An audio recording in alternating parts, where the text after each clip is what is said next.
العلم هو النور الهادي والمفتاح لكل الخير، من يرد الله به خيرا في الدين يفقهه فيدري. نفهم بالعلم القرآن، بالعلم يزيد الإيمان، وبه يمتاز الإنسان، وبفكر عال وبيان. تنزل بالعلم الرحمات، بالعلم تنال الجنات، وبه ترتفع الدرجات، وتضاعف فيه الحسنات. العلماء يخشون الله إذ عرفوا آيات الله، فدلائلهم لا بسم الله الرحمن الرحيم. الحمد لله رب العالمين والعاقبة للمتقين، والصلاة والسلام على سيد الأنبياء والمرسلين سيدنا وحبيبنا وحبيب رب العالمين محمد وعلى آله وأصحابه ومن هدى بهديه إلى يوم الدين. أما بعد، تعریف ذات اللہ تعالی، اللہ کی ذات اور اس کی تعریف. اللہ کی ذات کی تعریف کرتے ہوئے سب سے پہلے جو عبارت بیان کی ہے وہ ہے اللہ هو علم على الذات الواجب الوجود المستحق لجميع المحامد. تو اللہ کی تعریف میں سب سے پہلے تو بیان کیا ہوا علم علی الذات، کہ اللہ ایک ایسی ذات کا نام ہے الواجب الوجودی، جو واجب الوجود ہے، جس کا وجوب اور جس کا وجود یہ واجب ہے، یعنی جس کا ہونا عقلی اعتبار سے ضروری ہے. المستحق لجمیع المحامد، جو تمام کے تمام تعریفات کا مستحق ہے. تو سب سے پہلے تو اللہ کی ذات کے سلسلے میں بیان کیا کہ کلمہ اللہ یہ دلالت کرتا ہے اللہ کی ذات پر، گویا کہ یہ عالم ہے اللہ کے لیے. اس سلسلے میں اگرچہ اہل سنت والجماعت اور دیگر فرقے باطلہ کے درمیان اختلاف پایا جاتا ہے کہ کیا اللہ کی ذات کا کوئی عالم ہے یا نہیں. فرقے باطلہ میں معتزلہ وغیرہ یہ اللہ کی ذات اور اس کے لیے عالم کے قائل نہیں، اس لیے کہ ان کا یہ ماننا ہے کہ اگر اس کے لیے عالم مانا جائے تو عالم ماننے سے ذات ماننا لازم آتا ہے، اور ذات کے ماننے سے جسم اور جسد کا ماننا لازم آتا ہے، اور یہ اللہ کے لیے محال ہے. گویا کہ توحید الوہیت کے منافی ہے بزعمہم، توحید الوہیت کے منافی ہے بزعمہم. لہذا اس بنا پر وہ کہتے ہیں کہ اس کے لیے کسی نام کو ماننے کی ضرورت نہیں. وہ اللہ کے لیے نہ علم مانتے ہیں اور نہ اللہ کے لیے صفات کو مانتے ہیں. وہ اللہ کی توحید کو، ان کے جو اصول خمسہ ہے، ان اصول خمسہ میں سے ایک اہم اصول جو ہے وہ ہے توحید. اور اس توحید میں وہ غلو اس طرح سے کرتے ہیں کہ اللہ کی ذات کے لیے اس کے اسماء کا انکار کرتے ہیں، اس کی صفات کا انکار کرتے ہیں، اور اس کے لیے عالم کا بھی انکار کرتے ہیں، اور کہتے ہیں یہ سب نہ مانو تو یہ توحید ہے، اگر ان میں سے کسی کو مانو تو یہ منافی توحید ہے. جبکہ ان کا یہ کہنا یہ عقلی اعتبار سے بھی درست نہیں ہے، اس لیے کہ عالم کا مطلب جسد کا ہونا ضروری نہیں، یہ ان کا اپنا بنایا ہوا قاعدہ ہے. تو سب سے پہلے تو یہ کہ اگر عالم مانے تو ذات ماننا پڑے، اور ذات مانے تو اس کے لیے جسم ماننا پڑے. یہ صغرا کبرا ہی صحیح نہیں ہے تو نتیجہ صحیح نہیں ہو سکتا ہے. اس لیے کہ ہر عالم کے لیے ذات اور ہر ذات کے لیے جسم یہ ضروری نہیں. یہ اصول ہے. لہذا اس اصول کی بنیاد پر کہیں گے اللہ کی ذات کے لیے علم ہے اور اللہ کی ذات موجود ہے, البتہ وہ جسم سے منزہ ہے. وہ جسم سے کیا ہے؟ منزہ ہے. ایک بات. دوسری بات یہ کہ اللہ کی ذات ہے, مگر وہ اللہ کی ذات کیسی ہے؟ تو فرماتے ہیں کہ اللہ کی ذات ہے الواجب الوجودی. یہ واجب الوجود ہے. یہاں پر سب سے اہم جو بحث آتی ہے وہ آتی ہے متکلمین, فلاسفہ قدیم و فلاسفہ جدید, یا جسے کہا جا سکتا ہے پہلے فلاسفہ کہا جاتا تھا اور جنہیں ہمارے اس زمانے میں کہا جاتا ہے سائنسداں. ان تمام کے نزدیک ایک انتہائی اہم مسئلہ جس میں تمام مذاہب بھی سرگردہ ہیں, جس میں تمام فلاسفہ بھی سرگردہ ہیں اور جس میں سائنسداں بھی سرگردہ ہیں اور جس میں متکلمین بھی سرگردہ ہیں, وہ یہ ہے کہ الوجود کی کیا حقیقت, جس کو کہتے ہیں بحث الوجود, کہ الوجود کیا ہے. کیا مطلب کہ ایک ہے وجود اور ایک ہے عدم. تو وجود مقدم ہے یا عدم مقدم ہے؟ اگر عدم مقدم ہے تو کیوں؟ اگر وجود مقدم ہے تو کیوں؟ تو اس سلسلے میں اہل سنت والجماعت کا یہ ماننا ہے کہ مخلوق کے بارے میں عدم مقدم ہے اور وجود مؤخر ہے, اور ذات باری تعالیٰ کے بارے میں اس کا وجود یہ مقدم ہے اور اس کے یہاں پر عدم کا کوئی تصور نہیں. ذات باری تعالیٰ سے وجود مقدم ہے اور ذات باری تعالیٰ کے سلسلے میں عدم کا کوئی تصور نہیں. کیا مطلب اس کا؟ کہ کوئی زمانہ ایسا نہیں گزرا جس میں ذات باری تعالیٰ کا وجود نہ ہو. یعنی کوئی بھی زمانہ خلو عن واجب الوجود نہیں گزرا, اللہ کی ذات سے خالی نہیں گزرا. میں اس سے پہلے بھی آپ کو اس بات کی طرف اشارہ کر چکا ہوں کہ متکلمین اور فلاسفہ کے یہاں پر اور سائنسدانوں کے یہاں پر آج بھی جو سب سے اہم مسئلہ ہے وہ ہے ٹائم اور اسپیس, الوقت والمکان. ٹائم اور اسپیس کیا مطلب اس کا؟ ابھی کچھ دنوں پہلے ایک سائنسداں کا انتقال ہوا جس کو اسٹیفن ہاکنگ کہا جاتا تھا. اس نے کتاب لکھی تھی the short story of time, اور دوسری کتاب لکھی تھی دی اسٹوری آف اسپیس.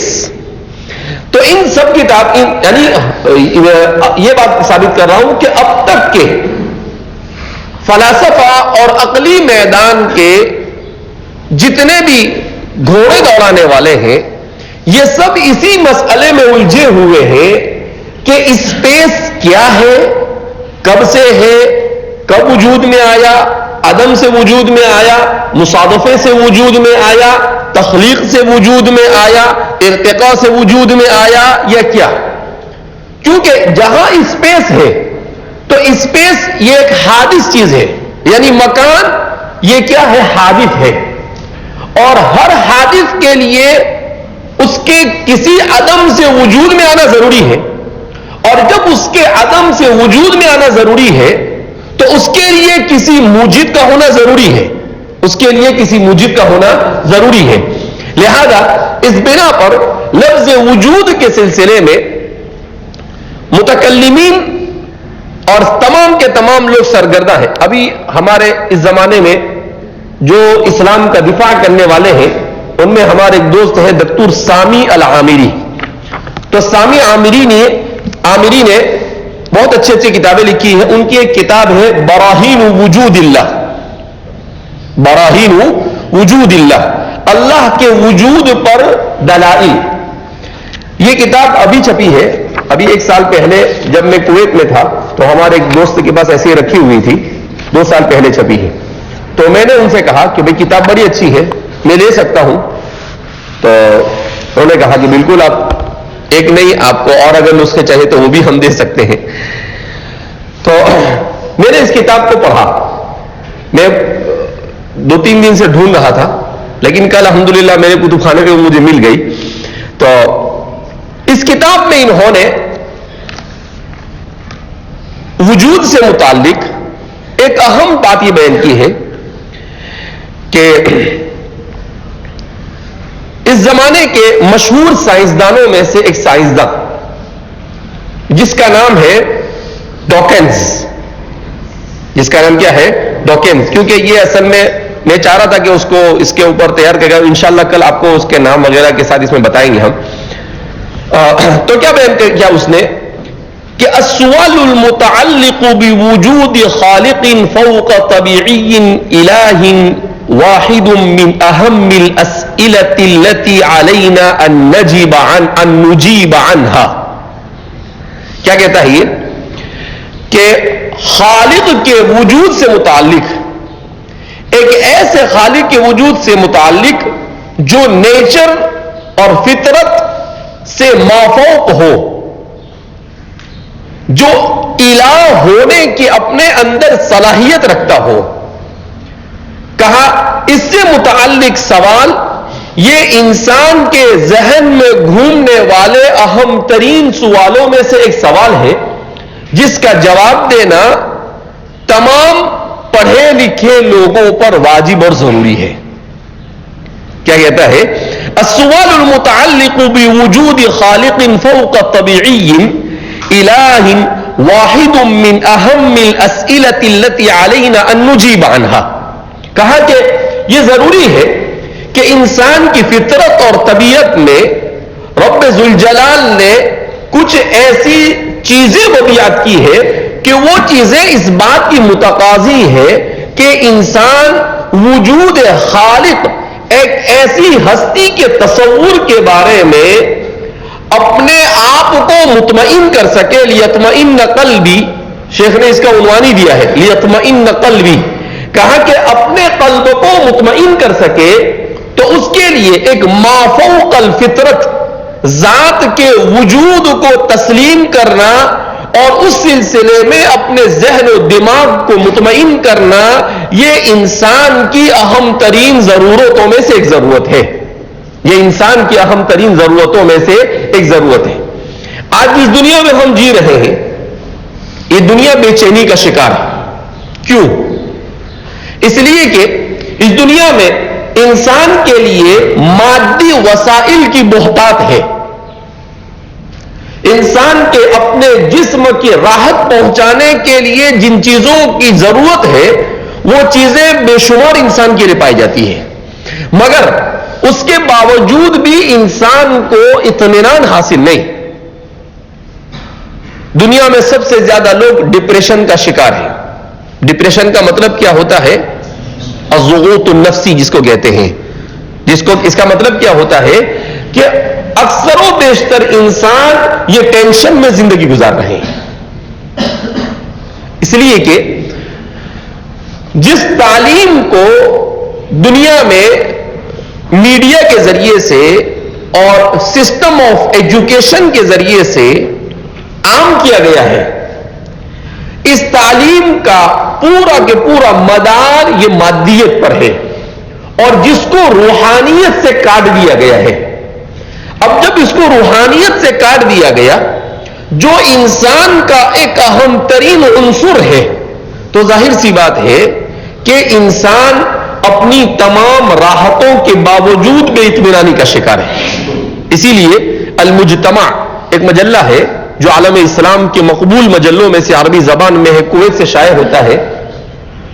تو المجتمع نے ایک مضمون شائع کیا تھا عصر حاضر میں الحاد کے سلسلے میں، کہ عصر حاضر میں الحاد کس حد تک معاشرے کے اندر میں پنپ رہا ہے۔ تو اس میں انہوں نے لکھا تھا کہ عصر حاضر میں ملحدین کی تعداد 16% ہے۔ کتنی تعداد ہے؟ 16%۔ کیا مطلب؟ وہ کہتا ہے کہ عصر حاضر میں سب سے زیادہ بڑی تعداد عیسائیوں کی ہے جو تقریباً 29 سے 31% ہے. دوسرے نمبر پر مسلمان ہے جو تقریباً 23 سے 25% ہے. اور تیسرے نمبر پر ملحدین ہے جو تقریباً 16 سے 18% ہے. اب اگر آپ 800 کروڑ انسانوں میں سے 16% نکالیں تو یہ کتنے ہوتے ہیں؟ یہ 16% 800 کروڑ انسانوں میں تقریباً 100 کروڑ لوگ ہو جاتے ہیں. کتنے لوگ ہو جاتے ہیں؟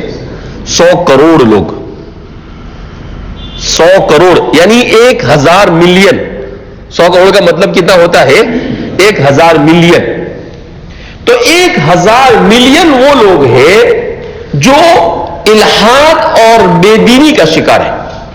اور اس میں لکھا تھا اس میں سب سے زیادہ ان لوگوں کی تعداد امریکہ میں، برطانیہ میں، جرمنی میں، روس میں، چائنا میں، فرانس میں، جاپان میں، ان ملکوں میں پائی جاتی ہے جو اس وقت دنیا کے سب سے ترقی یافتہ ملک کہے جاتے ہیں.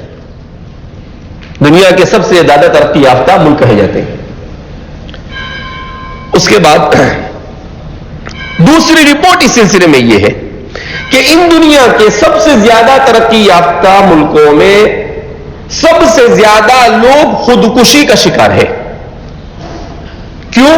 لیطمئن قلبی کا فقدان ہے. اور وہاں پر باقاعدہ اس ملک کا قانون یہ ہے کہ اگر آپ زندگی سے تنگ آ گئے ہیں تو آپ ایک ایپلیکیشن دو محکمے میں اور کہو کہ بھائی قد عجزت عن حیاتی، میری زندگی سے میں عاجز آ چکا ہوں، لہذا میں یہ چاہتا ہوں کہ میں مر جاؤں. تو پھر اس کی درخواست پر غور کیا جاتا ہے اور پھر جب وہ قبول ہوتی ہے تو اس سے پوچھا جاتا ہے کہ آپ کیسے مرنا چاہتے ہیں. یہ ہے مہذب دنیا کا دوسرا سکے کا دوسرا رخ. تو پھر وہ کہتا ہے کہ مجھے زہر پی کر مرنا ہے، تو پھر اس کے لیے زہر پی کر مرنے کا انتظام کیا جاتا ہے، یعنی مہذب انداز میں مارنے کا انتظام کیا جاتا ہے. وہ کہتا ہے کہیں سے کود کر مرنا ہے تو اس کے لیے وہ انتظام کیا جاتا ہے. وہ کہتا ہے ڈوب کر مرنا ہے تو اس کے لیے وہ انتظام کیا جاتا ہے. وہ جیسا چاہتا ہے ویسا اس کے لیے انتظام کیا جاتا ہے. کیوں؟ روحانیت سے کٹنے کا نتیجہ ہے. یہ روحانیت سے صرف سیلف ڈیپینڈ. کیا مطلب؟ کہ انسان نے اپنے آپ ہی کو سب کچھ سمجھ لیا ہے کہ میں ہی سب کچھ ہوں اور مجھے کسی مافوق الفطرت ذات کی ضرورت نہیں ہے. سکے کا تیسرا رخ، سب سے زیادہ جس مذہب کو دنیا میں پچھلے تقریباً 30-40 سال سے قبول کیا جا رہا ہے وہ اسلام. اور اس سے زیادہ تعجب خیز یہ کہ جو اسلام کو قبول کیا جا رہا ہے تو سب سے زیادہ اسلام کو قبول کیا جا رہا ہے انہی ممالک میں جو دنیا کے سب سے زیادہ ترقی یافتہ ہے. جو دنیا کے سب سے زیادہ ترقی یافتہ ہے. یومیہ کم سے کم 1000 لوگ اسلام میں داخل ہوتے ہیں یومیہ. اور ان داخل ہونے والوں میں سب سے زیادہ لوگ امریکہ میں ہوتے ہیں. اسی لیے امریکہ اس وقت دنیا کا امریکہ کا تیسرا سب سے بڑا مذہب ہے. اور اگلے 15 سے 20 سال میں اسلام دوسرے نمبر پر اور 25 سال میں امریکہ کا سب سے زیادہ یعنی امریکہ میں سب سے زیادہ لوگ مسلمان ہوں گے انشاءاللہ. صرف امریکہ نہیں، پورے یورپ میں اتنی تیزی کے ساتھ اسلام. کیوں؟ اس لیے کہ وہ اب اس سائنس اور ٹیکنالوجی سے عاجز آ چکے ہیں جو صرف ان کو بدنی راحت میسر کر رہی ہے اور انہیں کسی طرح کی روحانی سکون میسر نہیں کر رہے. لہذا اس بنا پر یہ کیوں؟ اس لیے کہ ان کے پاس ذات الواجب الوجود کا کوئی تصور نہیں. اور جب وہ تصور ان کے یہاں پر نہیں ہے تو سیدھی سی بات ہے کہ ان کے لیے سوائے اس کے کہ وہ یا تو مر جاوے یا پھر یہ کہ گٹھن میں زندگی گزارے اور کوئی راستہ ان کے پاس پایا جاتا نہیں ہے. تو فرماتے ہیں کہ الواجب الوجود. تو بہرحال شیخ یہاں پر یہ فرما رہے ہیں کہ هو علم على الذات الواجب الوجود. اب یہ جو واجب الوجود ہے اس سلسلے میں کہا کہ ہمارے زمانے میں کتنے قسم کے مذاہب پائے جاتے ہیں جو اللہ کے وجود کے سلسلے میں اپنی رائے دیتے ہیں. تو فرماتے ہیں کہ اس سلسلے میں ہمارے عصر حاضر میں خدا کے وجود پر ایمان کے سلسلے میں جو نظریات پائے جاتے ہیں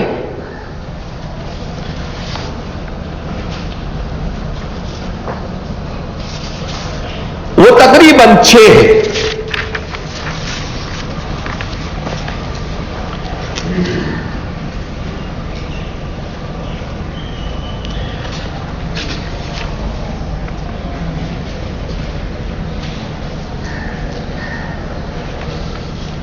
جن میں سے سب سے پہلا ہے المذہب الالوہی. المذہب الالوہی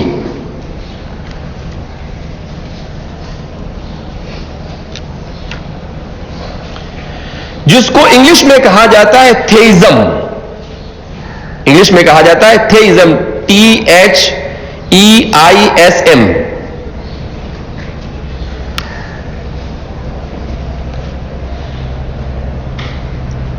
اس نظریے کے مطابق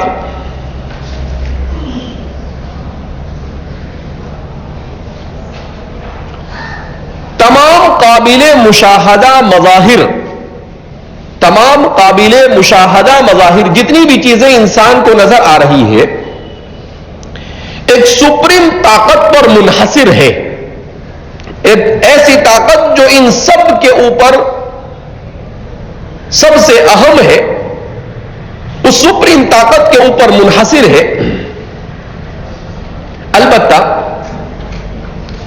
وہ عظیم طاقت ان تمام سے علیحدہ ہے, یعنی اس کے اندر نہیں ہے بلکہ اس سے علیحدہ ہے.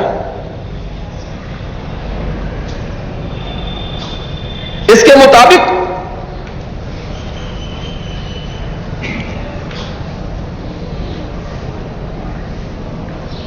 وہ ذات انسانی تصور سے ماورا اور اعلی ہے.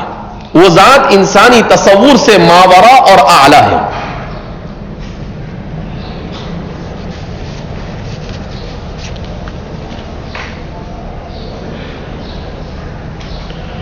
اور وہ بے نیاز بھی ہے اپنی مخلوق سے.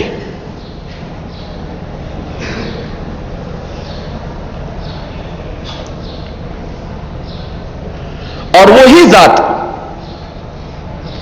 اس پورے کائنات کے نظام کو چلا رہی ہے.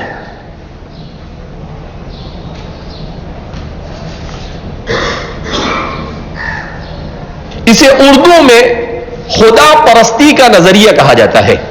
اسے اردو میں خدا پرستی کا نظریہ کہا جاتا ہے.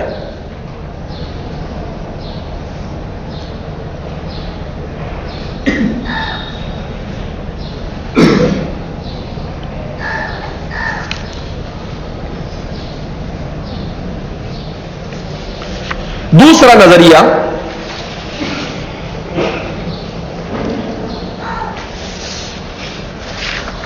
جسے الربوبیہ کہتے ہیں, الربوبیہ کہتے ہیں عربی میں.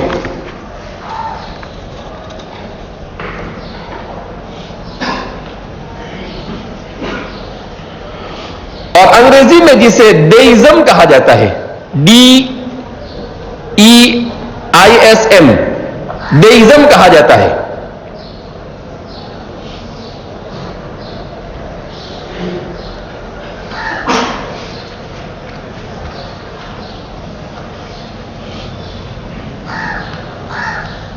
اس نظریے کے مطابق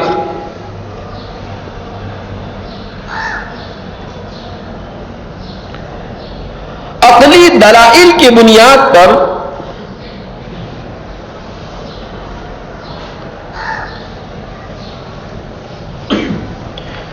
انسان کو خدا پر ایمان رکھنا چاہیے.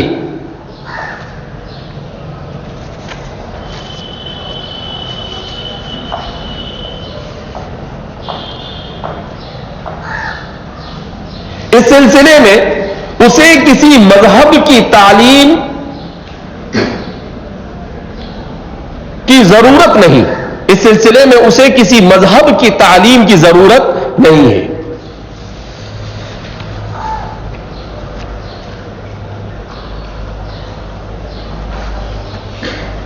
اسے فطرتی مذہب بھی کہا جاتا ہے۔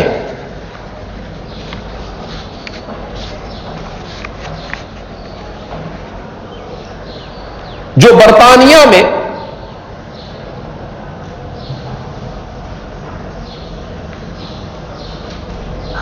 17ویں صدی عیسوی میں وجود میں آیا،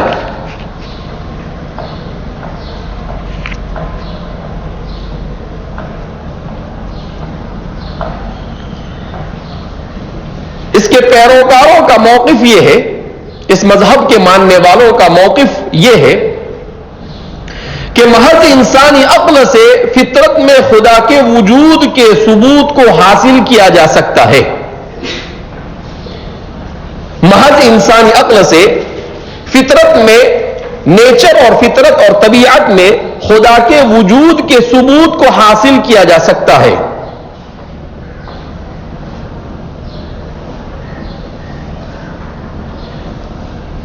اس لیے کہ خدا نے کائنات تخلیق کرنے کے بعد، خدا نے کائنات تخلیق کرنے کے بعد اسے قوانین فطرت کے حوالے کر دیا ہے۔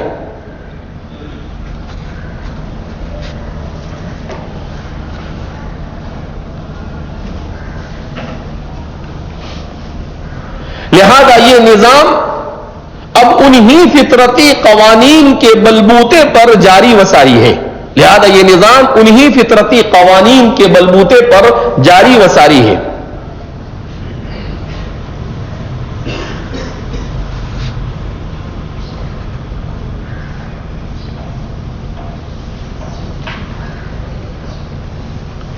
یہ 18ویں صدی میں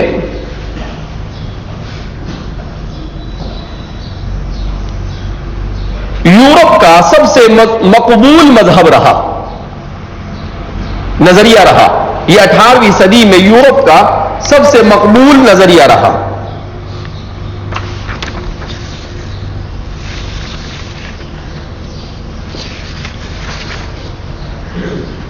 تیسرا نظریہ ہے الحاد،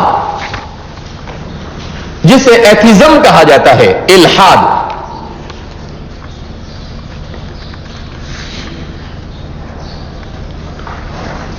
ایتھیزم، ATHEISM،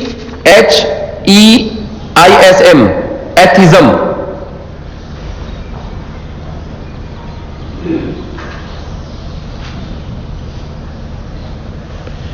اس نظریے کی حقیقت یہ ہے کہ یہ کلی طور پر خدا کے وجود اور روحانیت کا منکر ہے۔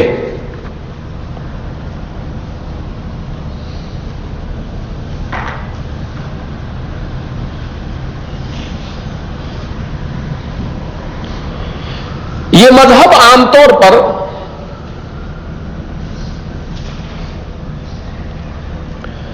قدیم فلاسفہ یونان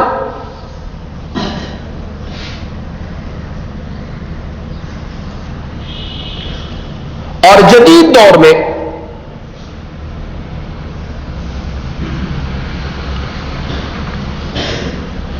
مادہ پرست سائنسدانوں نے اختیار کیا ہے۔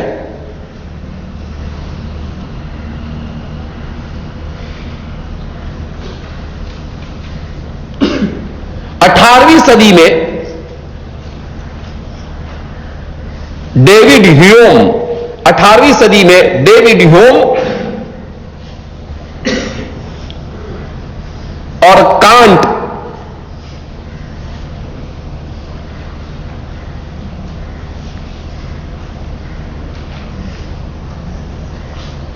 نے یورپ میں خدا کے وجود کے لیے روایتی ثبوتوں کی مخالفت میں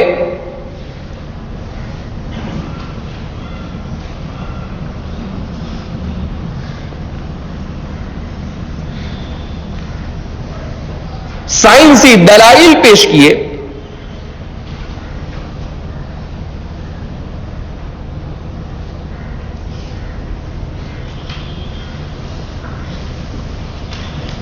اگرچہ یہ دونوں اپنے آپ کو ملحد نہیں کہتے تھے، اگرچہ یہ دونوں اپنے آپ کو ملحد نہیں کہتے تھے،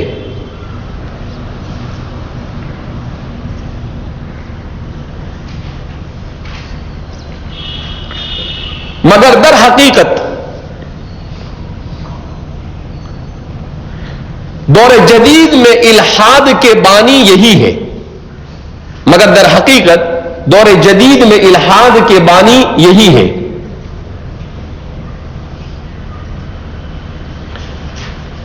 اس لیے کہ انہوں نے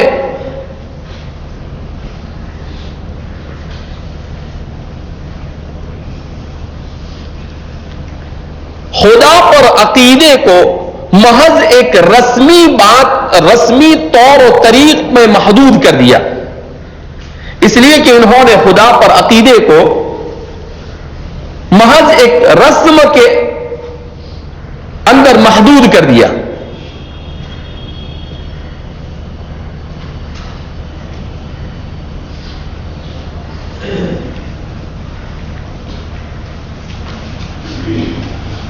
اسی لیے اس کے بعد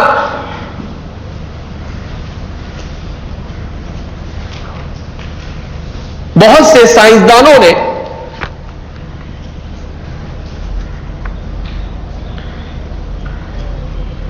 سرے سے وجود خدا ہی کا انکار کر دیا۔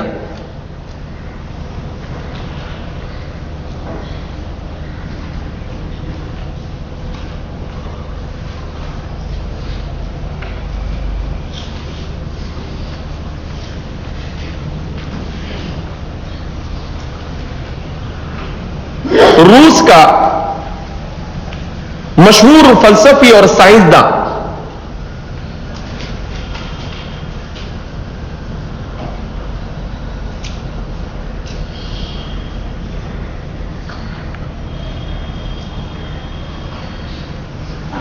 علی الاعلان کہتا تھا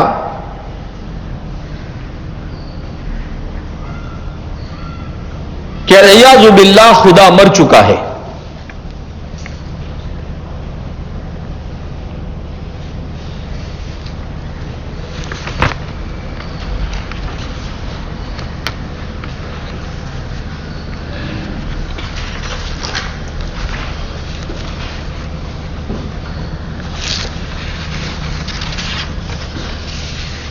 وجود خدا کے سلسلے میں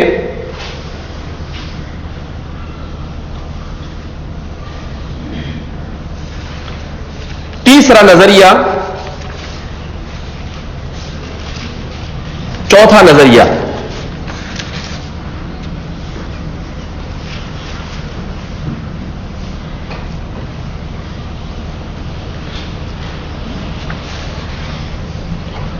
توحید پرستی،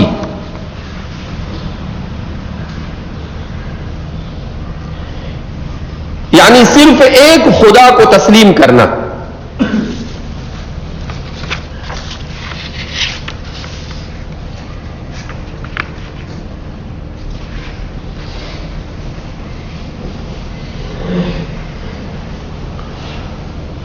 اس کا تعلق صرف اور صرف مسلمانوں سے ہے، اور دیگر مذاہب میں توحید کا مفہوم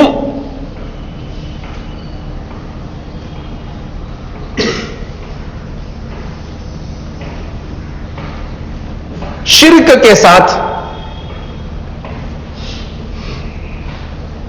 ملا ہوا ہے۔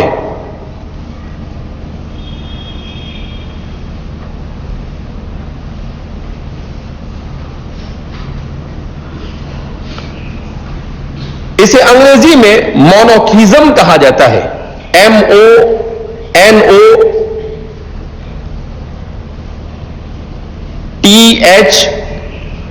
EISM مونوتھیزم کہا جاتا ہے.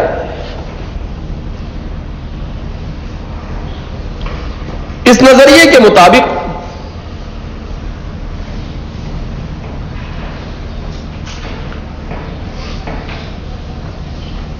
دنیا کا خالق اللہ ہے اور اس کا نگران اور رب بھی وہی ہے.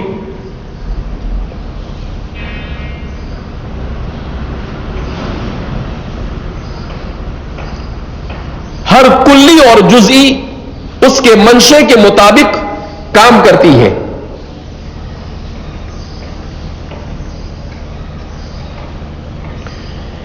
جو رحمان اور مقدس ہے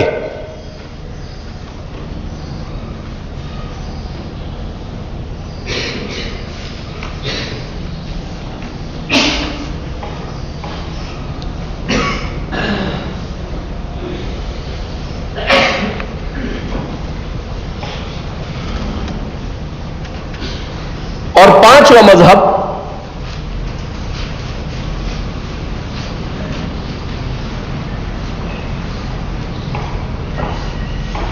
جسے ایگناسٹک ازم کہا جاتا ہے. ایگناسٹک ازم کہا جاتا ہے.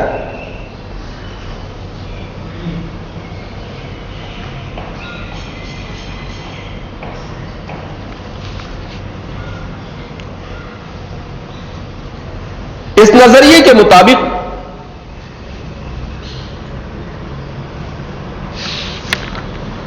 کسی بھی وجود کو تجربے کے بغیر معلوم نہیں کیا جا سکتا. اس نظریے کے مطابق کسی بھی وجود کو تجربے کے بغیر معلوم نہیں کیا جا سکتا.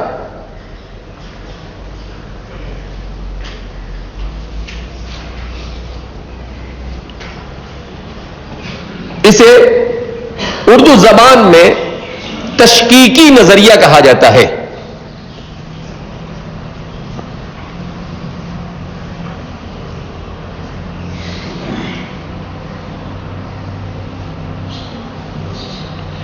اس نظریے کے مطابق خدا کے وجود اور عدم وجود کو عقلی طور پر ثابت کرنا ممکن نہیں.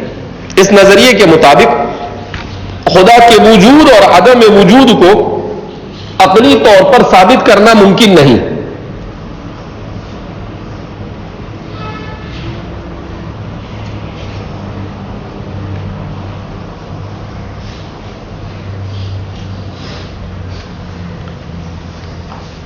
ان کا یہ ماننا ہے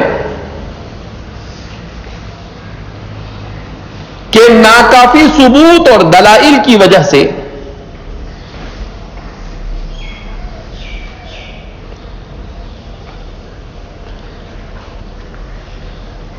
خدا کے وجود یا عدم وجود کی بحث میں پڑنا ہی نہیں چاہیے.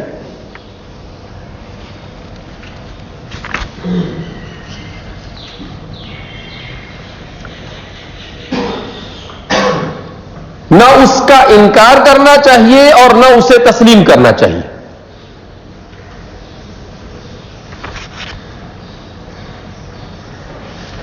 اسی لیے عربی زبان میں اسے اللہ ادریہ کہا جاتا ہے. اللہ ادریہ کہا جاتا ہے یعنی ہمیں کچھ پتا نہیں.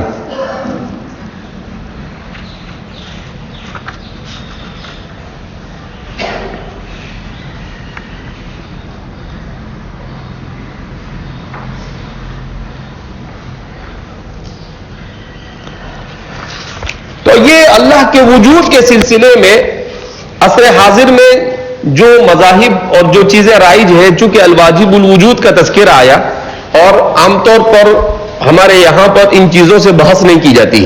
ایک وجہ تو یہ کہ نصاب میں تسہیل اور تیسیر کے در پر ہو کر ہمارے معاشرے میں اور ہمارے مدارس میں خاص طور پر منطق اور فلسفہ کو نصاب برد کر دیا گیا. لہذا عقلی مباحث سے ہمارے طلبہ مانوس نہیں ہوتے, جبکہ عصر حاضر کے اس جدید فلسفے کا رد کرنے کے لیے ہمارے لیے ضروری ہے کہ ہم سب سے پہلے قدیم فلسفے کی بنیادی چیزوں سے واقف ہو اور پھر اس کے بعد جب قدیم فلسفے کی بنیادی چیزوں سے واقف ہوں گے تو اسی کی روشنی میں جدید فلسفے کے راستے سے جو چیزیں ہمارے معاشرے میں در آئی ہے اور جدت پسندوں کا جو اضافہ ہو رہا ہے ہم اسے کیا کر سکتے ہیں؟ روک سکتے ہیں. اس کے بغیر ہم ان کا مقابلہ کر سکتے نہیں.